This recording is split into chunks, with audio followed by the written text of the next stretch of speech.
good evening to all who are joining us for this talk online. Today, we are going to be having a conversation with our past president of Rotary Club of Nairobi, Mr. Mike Eldon. As you are aware, and you might be viewing the series of conversations we are having, which are uploaded on this YouTube channel, Rotary Club of Nairobi has turned 90 this year, and in order to commemorate the 90th anniversary, we are recording conversations with some of our past presidents and prominent members. And today, Dr. Margareta is in conversation with Mike Eldon, who has been a member of Rotary Club of Nairobi since 1978. Mike Eldon is founder, chairman, and lead consultant of DEPO, the Dan Eldon Place of Tomorrow, a management consultancy that focuses on leadership, strategy, culture strengthening, performance management, and coaching. He is also sought after as a speaker and a writer on these and other topics. He is chairman of the Council of KCA University and is a non-executive director of Occidental Insurance and of Davis Shirliff, which is in the water and energy sectors. Mike is an economics graduate of University College London and a Sloan Fellow of the London Business School. He entered the IT field in 1967, arriving in Kenya in 1977 to become general manager of multinational computer company ICL. And he has lived there, here in Nairobi ever since. He was a pioneer in the development of the use of IT in Kenya and was deeply involved with the development of Kenya's first national ICT policy. Mike has been chairman of the Council of the Kenya Institute of Management, and he's a fellow of the Institute. He was a founding director and vice chairman of the Kenya Private Sector Alliance, KEPSA, where he is now a member of the Advisory Council, and he is a founder member of the Management Consultants Association of Kenya. And since 2007 has been writing a column for Business Daily, which most of us follow on a regular basis, or we actually look forward to it every fortnight. Dr. Margareta, I'll now hand over to you. Oh, wonderful. Thank you, Ritesh, President Ritesh. That was marvelous summary. But I know it touches just a fraction of what past President Mike Eldon has done. And Mike, we feel very privileged to have you with us this evening.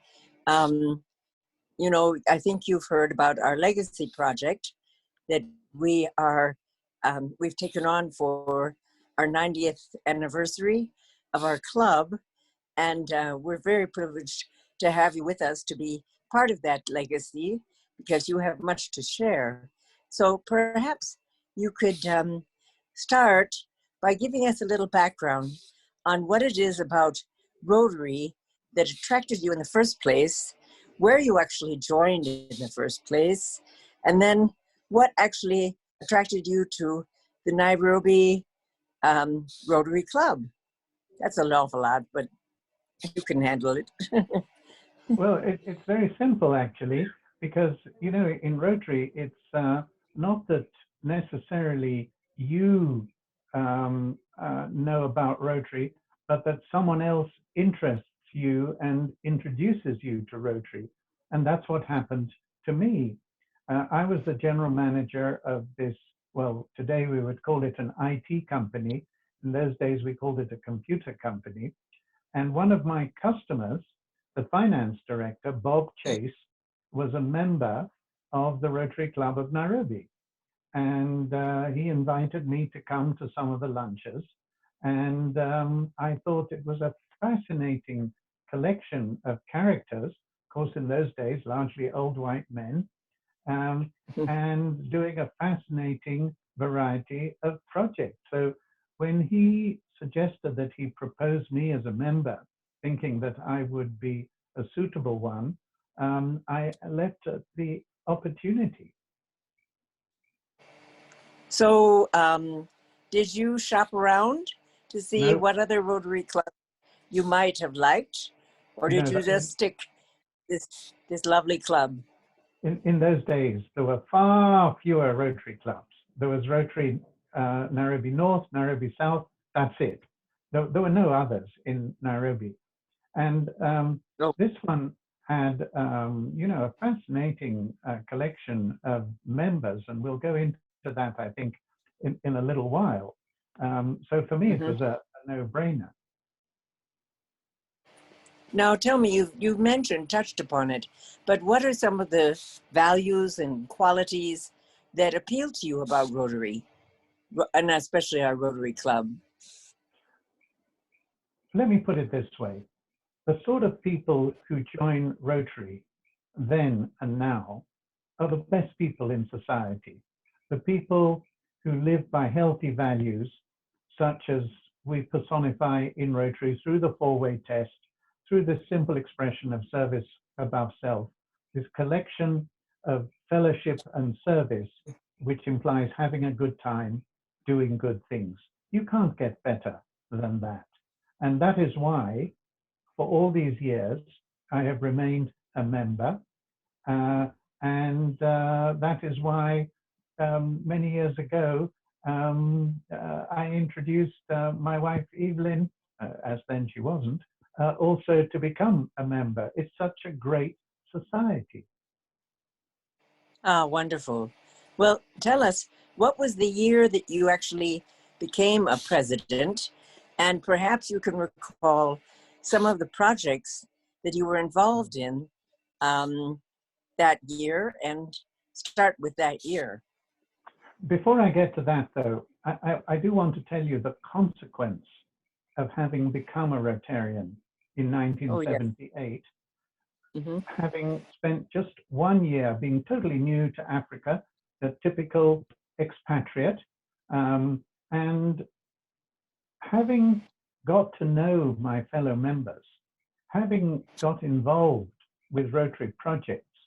My first one was Careers Guidance. That was the first project I did for the sort of 78, 79 period. It integrated me into Kenya. I became rooted here. I am not at all certain that I would still be here in Kenya were it not for Rotary and how it made me feel part of this country beyond being an observer who just reads the newspapers or watches television or talks about what the people of influence do. When you become a Rotarian, and certainly in those days where our Rotary Club was a very elite institution, you become a player, you become an influencer, you mingle with other people who are of influence in what happens in this society, in this country. So I just did want to introduce that thought before talking about my year as president, which no, that's really, I go on to do. But I mean, that's quite a statement to make, that you might not have stayed in this country, but for the enjoyment, fellowship, and experience of being in Rotary. That's a marvelous endorsement of our club. It is. Well, tell us, you started with one project, which I think you have extended in many respects in your own life, in terms of leadership. So now we're talking about my year as president, right? Yes, starting with that. And of course, in those days, there was only one president in Kenya, President Kenyatta. And so we all were chairmen until, by the way, some years later, when we had the then Vice President Michael Wamalwa as the guest of honor at the Rotary International President's Conference in Nairobi.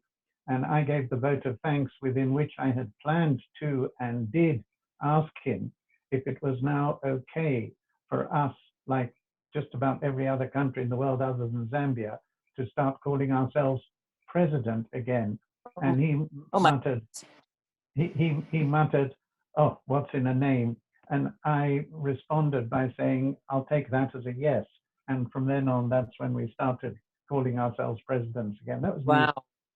You might preface that by just giving us a bit of background about how President Kenyatta claimed the presidency, and no one else Mr. Moy carried on that precedent that there would be only one president, and you could get in trouble if you called yourself president. So that was quite a courageous request to make.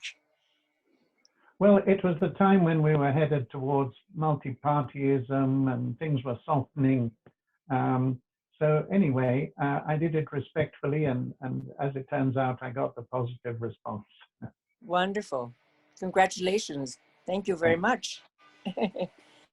Go ahead with your year as a president.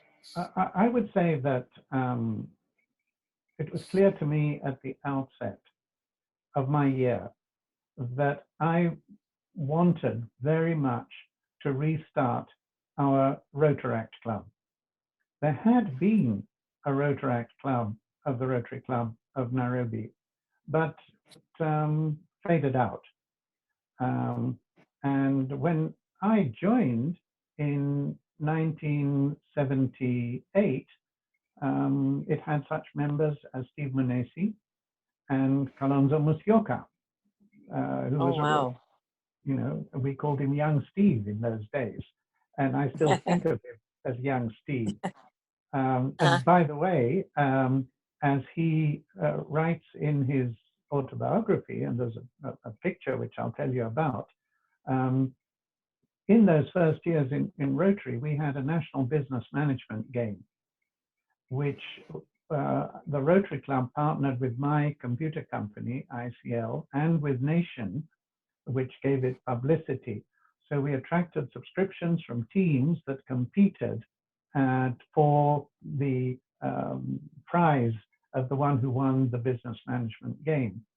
And the subscriptions went to pay for the expenses to complement a scholarship to the Mediterranean Institute of Management, a very prominent university in Cyprus, where it was obtained by Phil Gramanopoulos, who was our chairman at that time, and a Cypriot. He later became the first Cypriot consul in this country.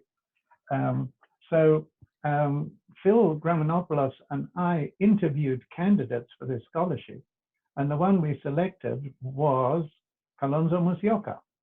And when he completed his postgraduate degree, he returned to Kenya and became a member of our Rotary Club and joined Kaplan and Stratton, whose senior partner, Stuart Thompson, was a past chairman, president, I think he was probably still a president of our club, and he later joined Manu Chandaria as Comcraft before going into politics.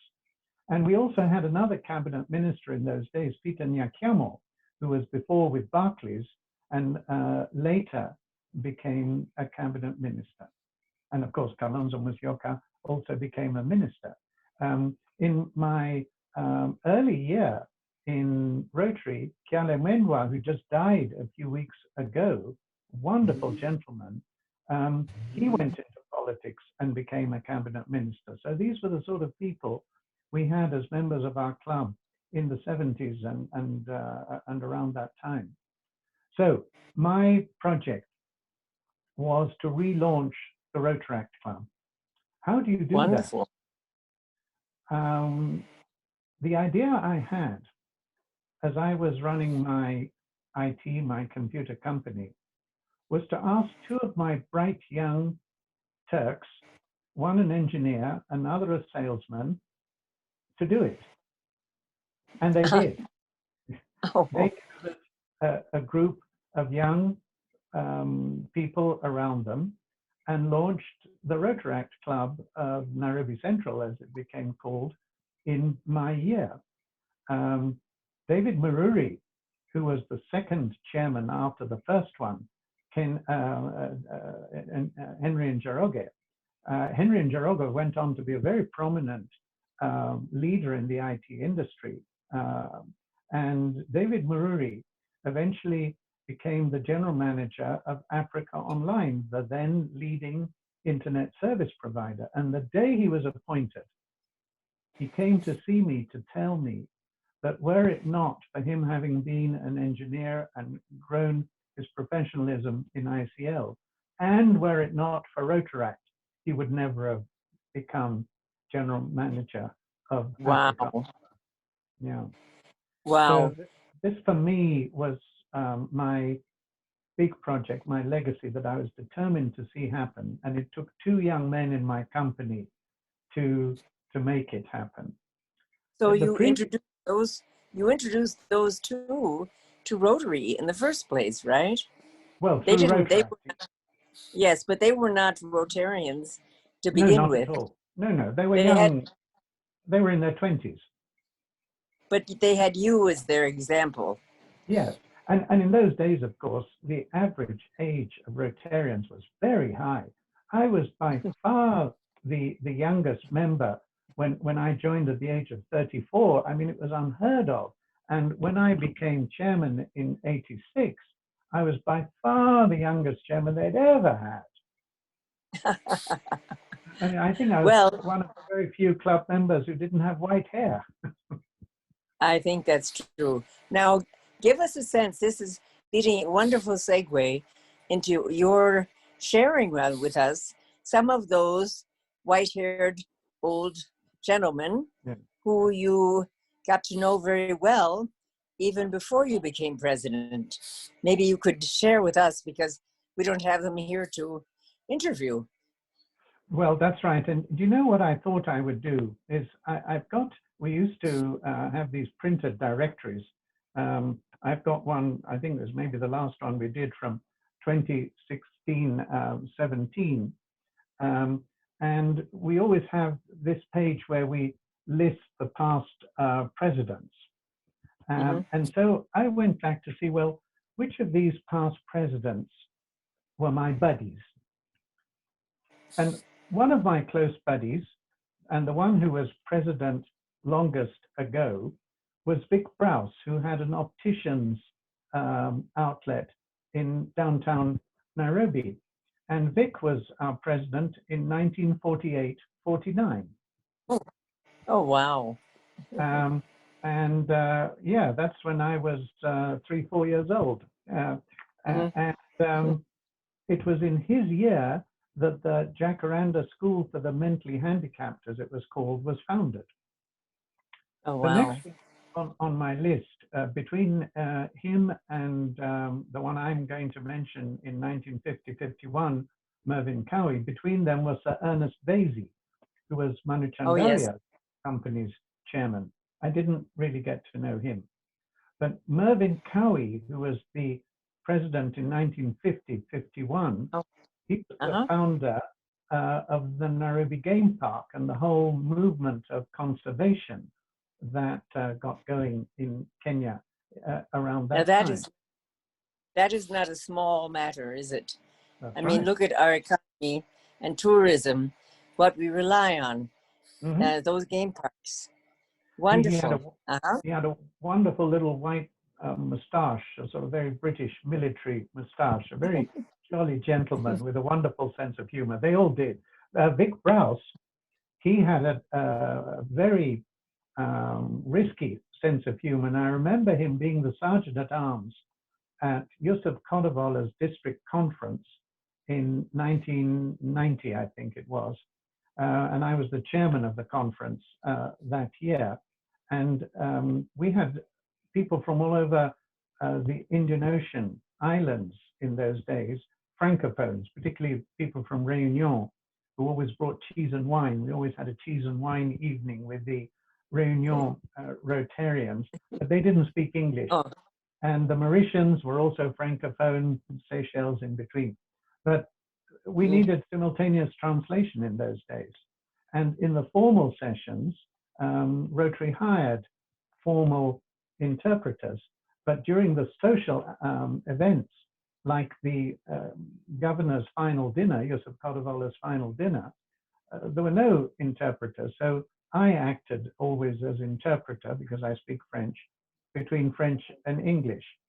And Vic Browse told a very dirty joke, which I had to translate from English into French. Oops. That evening. So if he was president in 49, you can imagine how old he was telling such a joke in 1989. So my next one is the gentleman who was our chairman in 1961, Jack Block, the owner of Block Hotels. And in those days, we met at the New Stanley Hotel, which was his. Yes. Yes. And, yes. So there we were at the New Stanley Hotel. And by the way, parking, we used to just park, come to lunch and park on Standard Street. That's how few cars there were in those days. Well, I must tell you that, you know, I came to Kenya initially as a Rotary Scholar. I'm aware. And I would have weekly luncheons at the New Stanley Hotel with all my lovely Rotarians. And that was before you came, actually. But continue, tell us more. Okay, next on my list is Mervyn Vincent, who was one of the pioneers of the insurance industry in this country. And wow. He became a very good friend. I helped him edit his autobiography, which was quite fascinating. He fought in the Second World War at Tobruk in the northern African, you know, Sahara warfare against the Germans. And Mervyn Vincent, along with John Savage, who was my immediate predecessor as chairman, John Savage was president in 85-6. These were the two who approached Evelyn to encourage her to become our first lady president. So really, these two old white men who cornered this African lady to become our first lady president. And that's charming African lady. Next, we'll come to Jack Jones, who was in 1970-71. Jack was the CEO of Unga, the flour mill company, the flour company. And we had David Atkinson as a member of our club until a few years ago, who is currently the CEO of Unga. But Jack Jones was also my chairman of my computer company, so I got to know him in that capacity. He took over from the chairman who was my chairman when I first arrived, who was Charles Rubia, the former mayor of Nairobi, who died not too long ago. Oh. So there we are, Stuart Thompson, 1973-74, the senior partner of Kaplan and Stratton. And it's interesting that when I joined in 1978, soon after then, in the early 80s, I became the CEO of a new IT company that marketed Wang word processors and computers. And we introduced word processing into this country. Before that, it was only typewriters. And we had this integrated mini computers that brought what we called data processing together with word processing. And one of our very first and major clients was Kaplan and Stratton, the leading legal firm whose senior partner had faith and trust in me because I was a fellow Rotarian. So that was an interesting pioneering by Stuart at Kaplan.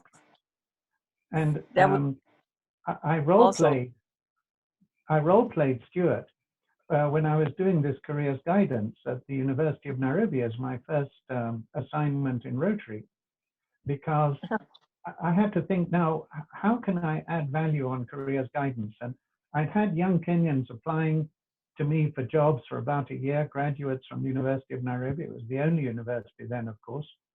And they were obviously bright young men. I don't think there were any women in those days, but they had no idea what they were offering.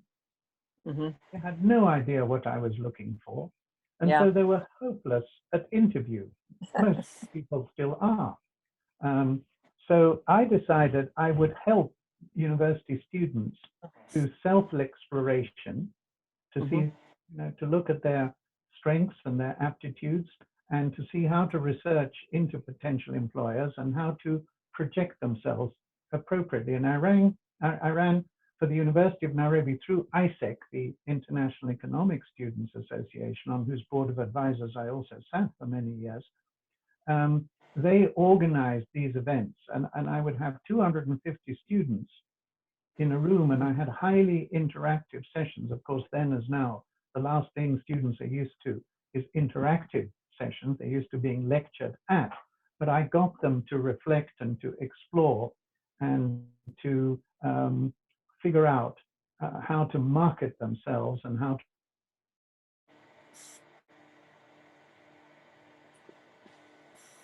Oh dear.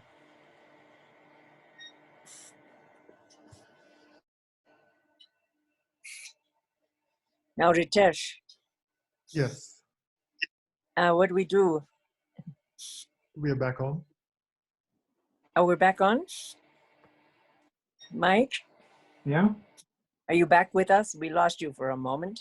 Oh, I've just got a sign now saying internet connection is unstable. Can you hear me? Now, you're fine now. You were just Okay. telling us about 250 students teaching them how to be interactive. Yeah, well, and how to reflect on themselves and what they were offering.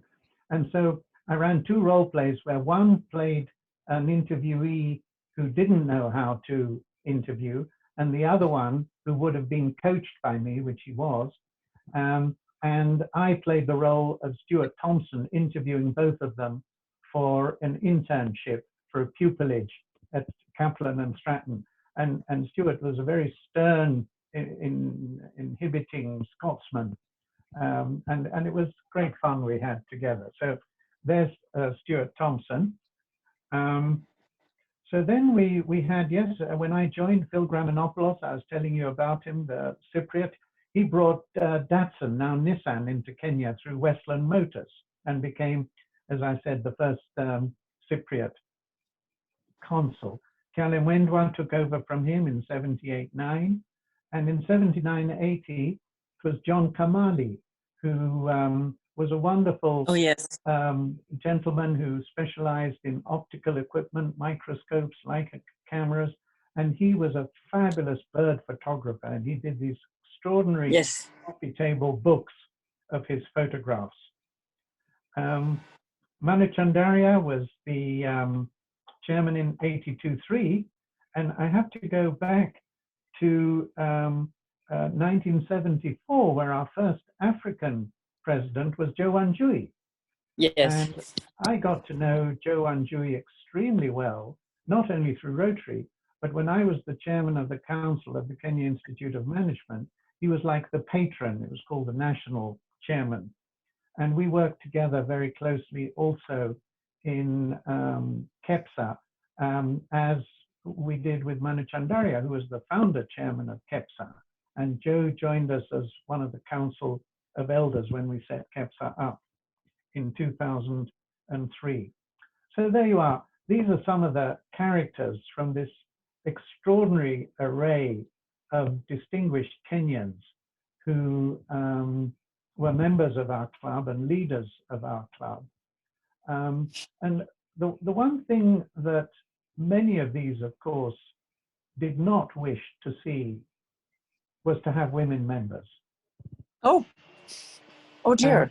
And this was a 2-year war we had, and it was during the period of Dudley Stanner, whose father I knew because he also was a president of our club, Colin Stanner, in 69-70. So Dudley Stanner, we were obsessed for 2 years with this feud over whether to have women or not. Oh dear. And the ridiculous sort of arguments we got is that we wouldn't be able to tell dirty jokes anymore if women were present. And we wouldn't be able to go to evening meetings because what would our spouses say if we attended meetings in the evening with other true. people? And it was Mervyn Vincent who in a way was leading the anti-women group. And it became a crisis because the Australian High Commissioner, who was a member of our club, we had quite a few ambassadors as members. We had the Swedish, German ambassador, people like that. in our club in those days.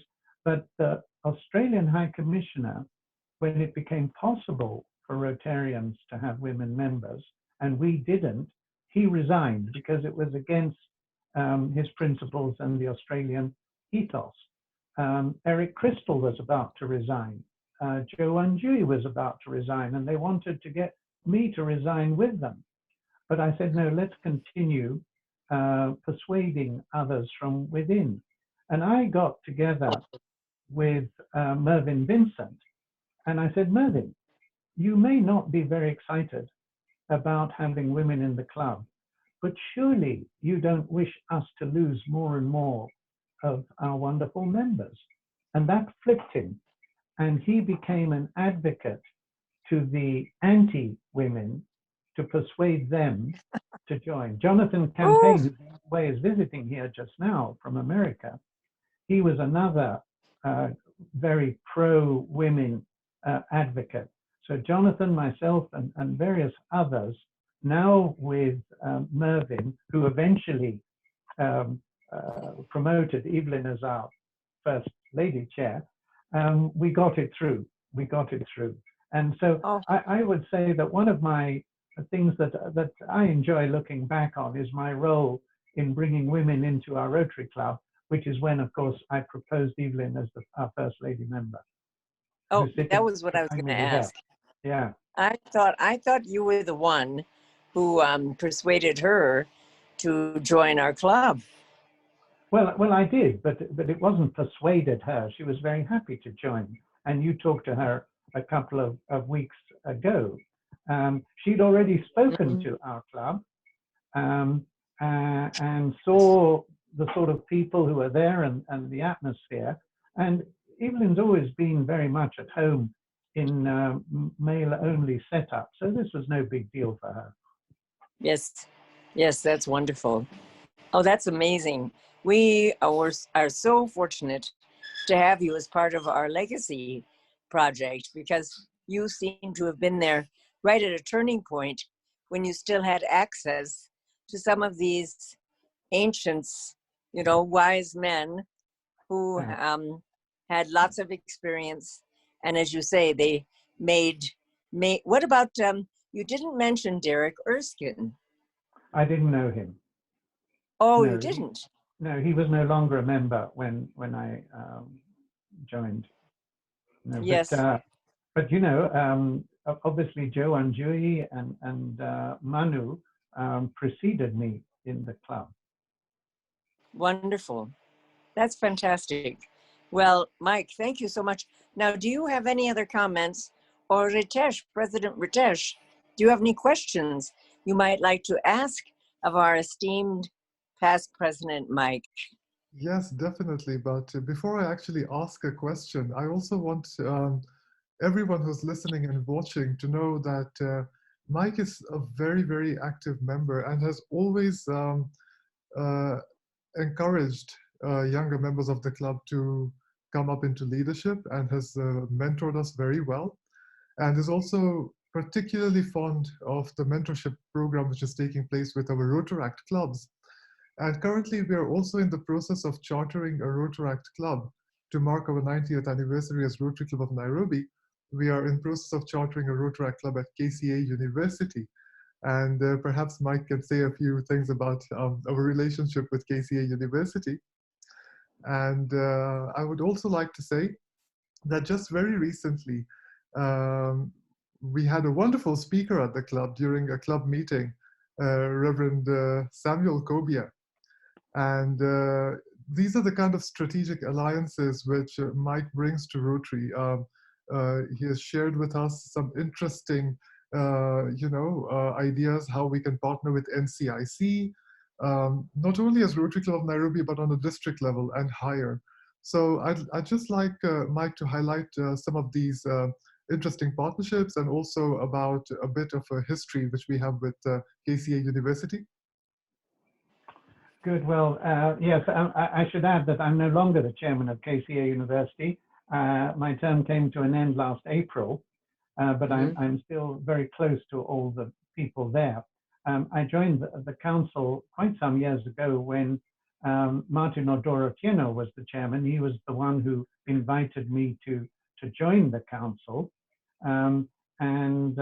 After Martin, we had Fred Matiangi as the chairman, and I took over from him. Now, in those days, we didn't have a charter. We got our charter in 2013, and I agreed to become chairman 3 days before that, when I was asked by the then chairman of the trustees, our current district governor, Patrick Obar. And it was a lot to do with who asked me that encouraged me to answer as I did, positively, because I have the highest regard for Patrick Obar. He's a wonderful Kenyan, he's the best. So with Patrick there as my boss, so to speak, how could I refuse? So we got our charter then, and we were a small college of accounting, Kenya College of Accounting, but then we were already developing as a business school. We had our interim letter of authority, and we are now the second largest private university in Kenya. And it is a place where contemporary learning and socializing takes place with no tribalism, no corruption. There's a great culture that we developed at KCA, and not least a great relationship between faculty and students. And the student council is not in opposition to the faculty or, you know, coming across with demands and stuff, but joint owners and partners with the people who run the university. And therefore it's a natural place for clubs like Rotaract. And I started introducing ideas of Rotaract firstly, actually in the Kisumu campus, and now more recently in the Nairobi campus. Now, interestingly, some time ago, I introduced one of our most active members now, Anuja, to KCA University, and that's where she is a faculty member now.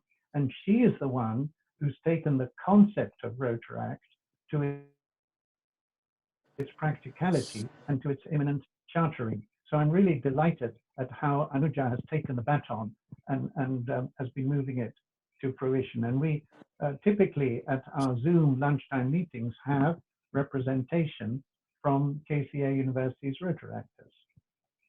So that's I'm just nice curious. story. Yeah?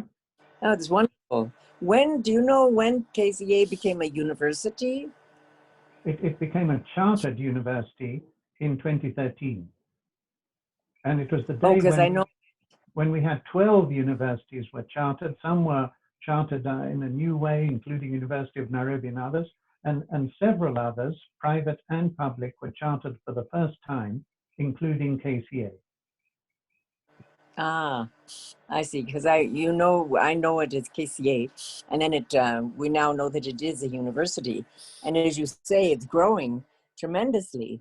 Yeah, You'll see over 15,000 students now, and it's a full business school and technology, and we're moving now into public leadership and other areas, and lots of international partnerships with other universities in America and South Africa, Israel, you name it, Scandinavia. Wow.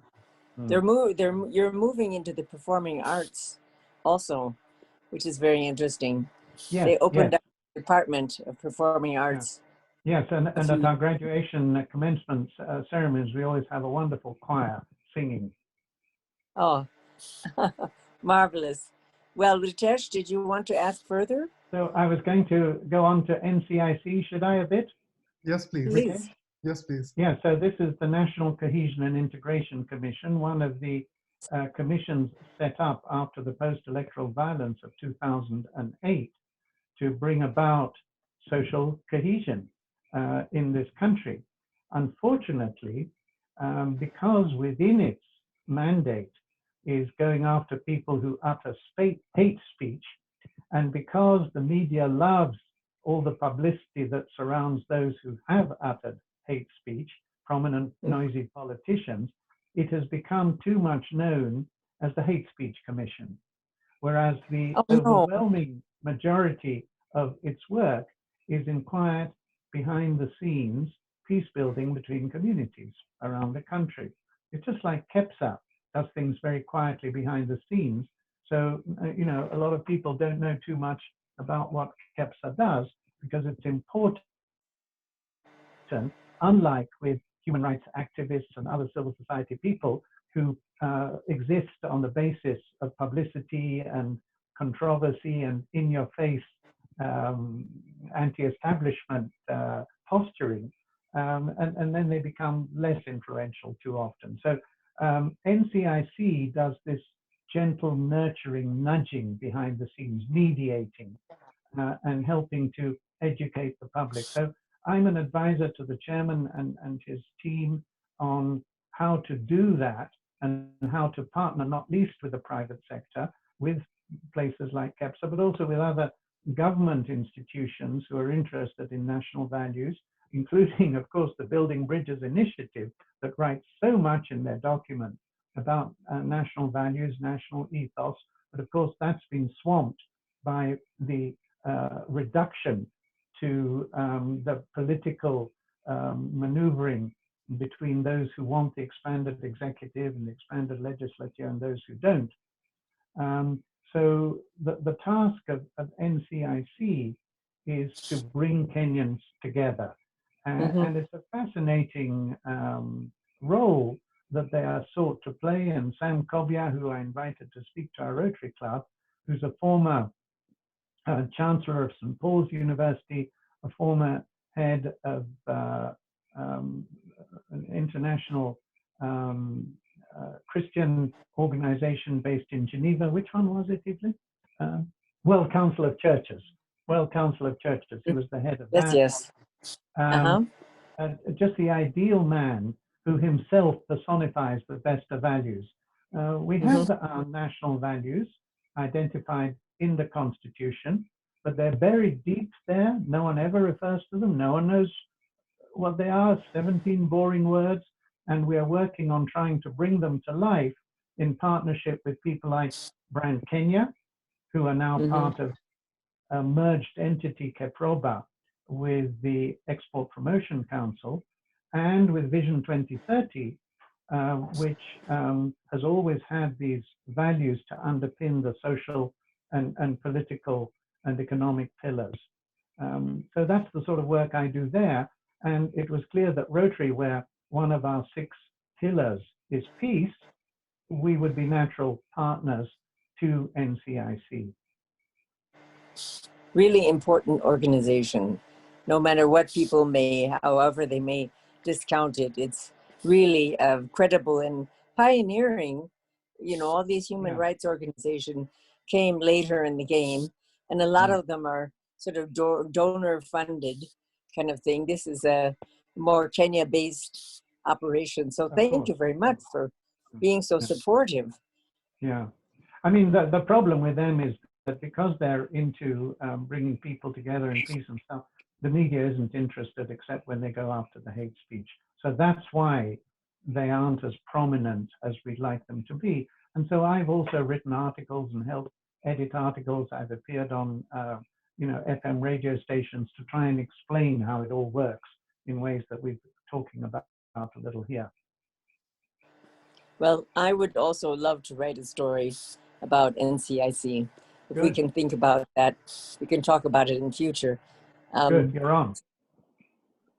Since I also write for the same newspaper as you do. Now, Ritesh, did you have one more question? Yes, I do.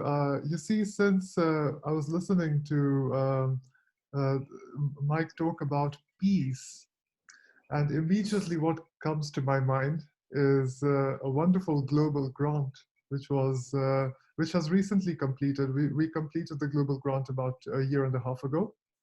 It's MRD Peace VTT. And the reason this comes to my mind is because when I joined Rotary Club of Nairobi, immediately I got active in a couple of projects, including this project. And I'd like to ask Mike, since we couldn't secure an online meeting with past District Governor Yusuf Dawood, MRD VTT is a project which was funded by, I think, his endowment policy. And Mike is very close friends with a wonderful PDG Yusuf. And I was one of the trustees. Yes, you were one of the trustees. And I also remember the wonderful speech you gave during his farewell party, which we kept in Nairobi 2 years ago. So can you think of some interesting anecdotes or something you'd like to share with us? Well, Yusuf always told his story, and I think he told it at that farewell to him when we were at the district conference in Mauritius, and we had this dinner dance, and these young Mauritian ladies coming to invite people to dance, and he tells the story that he was deeply upset when rather than him being invited to dance, I was. And he always referred to me as Prince Charles and assumed it was merely because of that likeness that I was selected over him. Well, you might just fill us in a little bit about Dr. Dawood, who also has a weekly or a bi-weekly column in the Sunday Nation and tells stories. He's now living out of the country, or else we would have interviewed him. So you might tell us just a little bit about his legacy, because I know every other week that he would write, he would tell us stories about his past experience in surgery and patients of interest, and he writes beautifully. He certainly does, and it's amazing that I don't know how many decades now he's been doing it. I heard him speak at our Rotary Club when Joe Rodriguez was the editor of The Nation, and it's when he heard him speak that he invited him to Joe Rodriguez was a member of our club, that he invited Yusuf to start writing for the Sunday Nation. And that must have been in the 80s. I mean, I've only been doing my column for nearly 14 years now. And so Yusuf is way ahead of me, and he used to be weekly. So I think Yusuf was a great one in mentoring people in leadership in Rotary. He was a great one for storytelling, great skills at public speaking in a conversational storytelling sort of way, very easy to listen to, and a purity of expression. As you can see in his writing, he writes very conversationally, doesn't he, Margareta? It's as though he's talking to you. And you know, I was reminded, and as Evelyn and I were watching Joe Biden's inauguration speech, it struck me as being very conversational. And I guess now I'm thinking, maybe a bit like Yusuf Kodavala. And of course, his wife, Marie, who was always by his side, like Aruna is always by Manu Chandarya's side. And they were just a terrific couple. And they've moved to England to be with their children and their families now. After all these years here, he was the CEO of the Aga Khan Hospital. And he set up this MRD Foundation, which gave scholarships. And our job was to assess to whom to allocate these scholarships. Sudesh Valia, Mohammed Abdallah, very active members as trustees. Wow, wonderful. Well, one more outstanding member that you knew intimately. It's wonderful that you have these wonderful social skills, and your leadership work. I think you've done tremendous work in mentoring and in leadership, promoting leadership in this country, which is of course integral to Rotary. So we're so happy to have you with us tonight. I think I'll turn you back to Ritesh. I'll just say on leadership, I've just finished writing a chapter on a book on responsible leadership. You know, I introduced recently Professor Michael Hopkins to our club as a member, and he and I, with one other, co-founded a little over a year ago now, the Institute for Responsible Leadership. So for Routledge now, and I guess you may have heard of the publishers, Routledge, Margareta, we are editing a book on responsible leadership with different authors contributing chapters, including the Secretary General of the UN, we might get Obama and others. And the title of my chapter is Emotional Intelligence, Social Cohesion, and Responsible Leadership. So I've just churned out my 5,000 words on that. And it was a very interesting challenge. And you and I, when we do our articles, it's a fraction of that. And now to have to write a chapter, that was quite something to keep the flow going. But I'm sure you had too much to say about leadership. You've been doing wonderful work. It's what we're so grateful. It's amazing. Well, I'm glad. I'm glad the book is coming out soon. I hope. Year after. Do you have a publisher? Yes, Routledge. Next year it's coming out. Oh wow, that's fabulous. Well, congratulations. We look forward to seeing it, and I look forward to reviewing it. Good. That'd be marvelous. Well, thank you, Mike. And you thank Evelyn, Past President Evelyn, for standing by. We see her in the background.